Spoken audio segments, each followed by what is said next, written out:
बोऊ आनी शाग धराई देथिले। मु चली जाइथिले रोसई पई। प्रेसर बसाई दबा। प्रेसर टिके गरम हो गला परे सेथिरे अल्प टिके तेल देई दबा। आ तेल भल भाबरे ताती गला परे सेथिरे पकाई दबा सोरिष। आ सोरिष टिके भल भाबरे ताती गला परे सेथिरे पकाई दबा रसुण आ कंचा लंका छुटा। आ रसुण कंचा लंका छुटा भल भाबरे टिके एपट सेपट कर भाजी देबा। देखिए जिते बड़े टे गोल्डन कलर पड़ी आसो रसुण से आम रखि मुग धुआ मुग को भल भाव में धोई मुग को आम से पकाई मुग को पकाई भल भाव में भाजी दबा।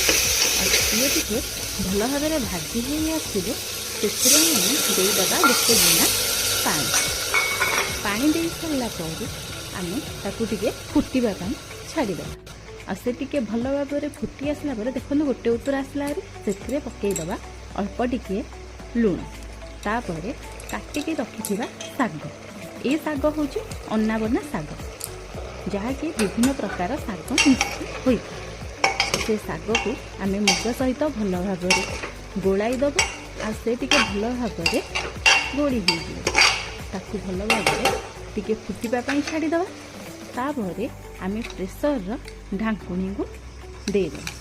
प्रेसर ढाकुणी दे सारापर आम हाई फ्लेम रे 3टी सीटी आनिबा। से 3टी सीटी आनी सारापर प्रस्तुत हो आमर मुग शाग।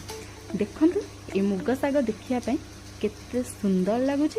यह देखिबा जेतिकी सुंदर सेतिकी मध्य पाटी को स्वाद रहुची। नमस्कार, जय जगन्नाथ।